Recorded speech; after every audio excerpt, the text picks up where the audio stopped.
Welcome to Capital Critters, your favorite wildlife podcast. Today's episode, Fair Feather Friends.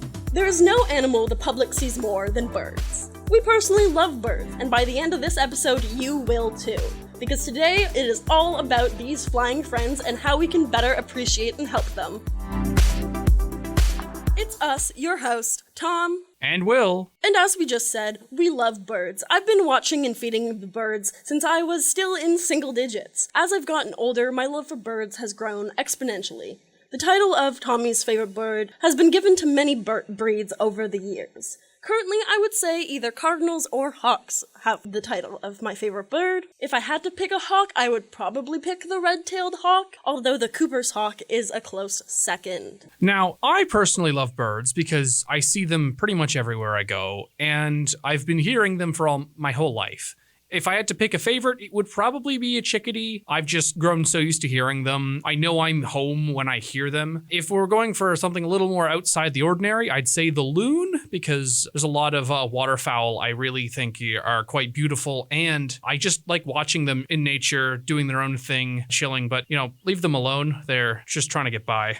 I could talk about birds for hours, and I have before. I'm an endless fountain of bird facts. There are over 300 types of birds that have been spotted here in Ottawa. However, some types of birds are more common than others. Most common birds tend to be the robins, the cardinals, the blue jays, and are many types of different blackbirds like the red-winged black, European starling, grackles. Grackles are the most common of the blackbirds. Although they are native to the area, they act as if they were invasive, and they are a big problem when it comes to a balanced ecosystem. Due to their social nature, flying in big flocks, and as well as their aggressive nature, they dominate local bird feeders, scaring off smaller birds. There are a few ways you can help your bird feeder be a grackle-free zone. Smaller perches and smaller access holes make the feeder inaccessible to grackle, but great for small songbirds. Changing your choice in seed can also help. Safflower seeds are a favorite of the small songbirds like chickadees and such, but are hated by grackles. They will not eat them. They're very picky birds. Also, if you're willing to spend a little extra, a weight-activated bird feeder would be great. They're specifically designed so that when a heavy bird lands on them, they close and the bird cannot eat from them. Between cars, cats, and destroying habitats, humans are constantly negatively affecting our wild bird population. One organization that is tirelessly working on helping our local birds is the Ottawa Valley Wild Bird Care Center. Here they care for ill and injured birds and help them return back to the wild. Our very special guest today is Patty McLaughlin, an employee from the Ottawa Valley Wild Bird Care Center. Now, I could take the time to tell you about her and her role at the center, but she does a much better job telling you herself. My name is Patty McLaughlin, and I'm the Education Program Manager at the Ottawa Valley Wild Bird Care Center. All right, I started a long time ago, actually. I'm their longest running staff at this point in time, and I've just been a lover of birds since I was very young, and I think a lot of people in the Ottawa Valley area has experienced the same thing as me, which is there's a lot of trails here in the National Capital Region where the chickadees are very friendly. So I remember very vividly going on a school field trip and feeding chickadees, and that's really what got me hooked on birds. So during high school, I'm like, oh, what am I going to be in my life? And I'm like, I want to be a vet because I love animals. So I started looking for opportunities to work with animals, and the Wild Bird Care Center started volunteering there when I was 16, and that led to a high school co-op position, and that led to working there as a summer student, and I kept working there as a summer student in between university, and once I finished my undergrad and my graduate degree, I went back to the center and started their education program. So I work less with the birds now, but I'm out in the community more talking to people about birds and teaching people about wild birds.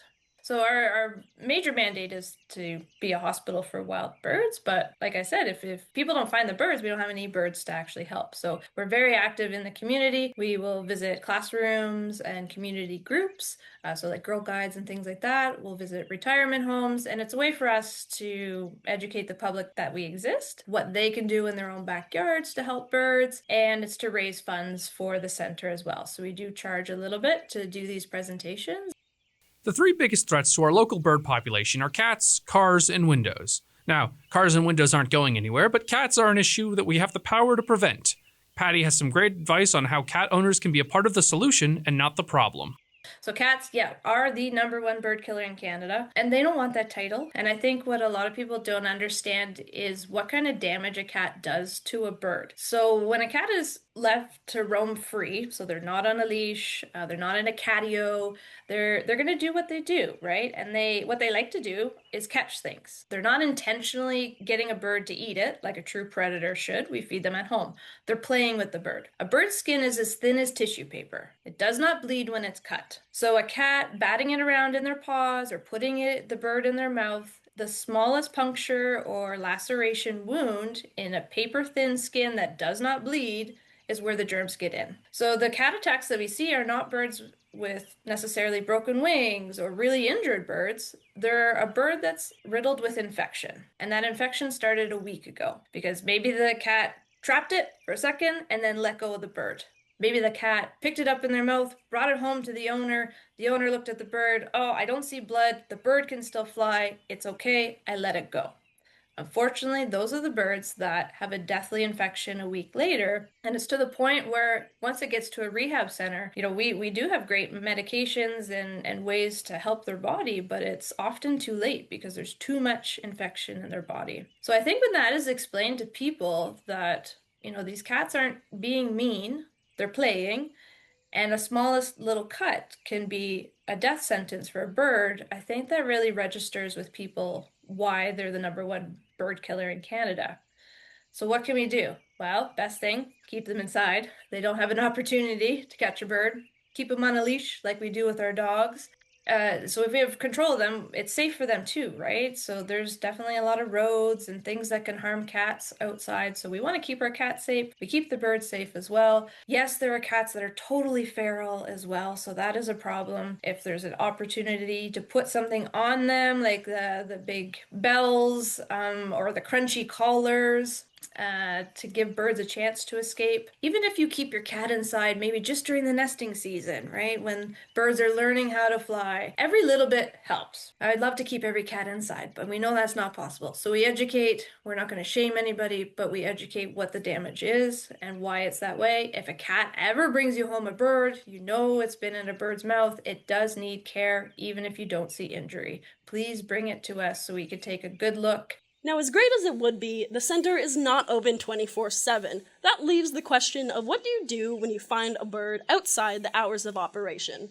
Yeah, really great question. So we are open every single day of the year, but we're only there from 8 until 5. Now, if you find something outside of the hours, using that towel to cover the bird to pick them up, mindful if it is something like an owl or a blue heron, gloves and face protection might be necessary as well. In a dark container, so a sturdy box, a dog crate, or a cat carrier, and just leave that bird undisturbed as much as possible. They're really thrashing around. Just try to make it darker. Darker means quiet and calm and sleep, hopefully. We don't recommend feeding them or giving them water, and that's usually people's instincts. We're caring human beings. We know living things need food and water, but if you've been throwing up all night, you can't eat a pizza the next day, right? If you've been running a really long race, it's difficult to drink water. So it's the same with birds. If they're injured on the inside, they may have trouble digesting. If they are very concussed, they may have trouble swallowing. You can make things worse with food and water. So really, all you need is resting as much as possible. And if you think of birds outside, as soon as the sun goes down, they get quiet as well, right? So birds sleep during the night. So it is okay for them to sleep and not eat or drink for those 12 or 15 hours that we're not open. Call us first thing in the morning. If there is, a lag time, maybe you're coming from out of town, from Deep River, and it's going to be a day, please call us. We'll assess each bird one at a time, what's going on. You could send us pictures and video, and if there's anything you could do at home, we will let you know. We work with every rescuer as much as possible to give the bird the best care. But secure a box, dark and quiet as possible, no food or water until we open again. As a perfect way to close our interview, we asked Patty if she had anything she wanted to say to you, the listener, as someone who wants to help, even in little ways. We all do our part, right? Birds are literally everywhere. If you take a moment to listen or look around in your daily life, doesn't matter where you live in the National Capital Region, whether you're right downtown Ottawa, we've got peregrine falcons living down there, fastest animal in the world. You could be out in rural areas, certainly have tons of birds there. In suburbia, like birds are everywhere. So they live around us, and there's so many things that we can do to live better with them.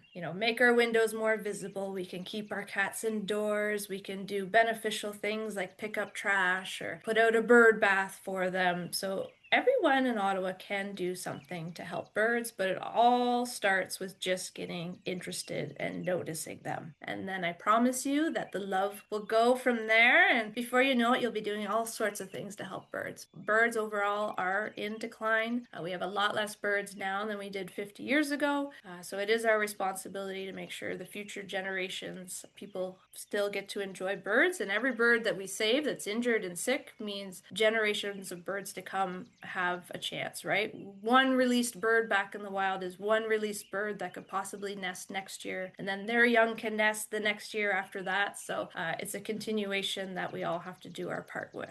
Let's take a step back, though. As a volunteer-driven organization, OVWBCC has plenty of ways for the average citizen to help out. First and foremost, being respectful of the birds you see and encounter. You should not be attempting to house any wild birds in any kind of captivity beyond the advice Patty gave. OVWBCC is a licensed wildlife rehabilitator.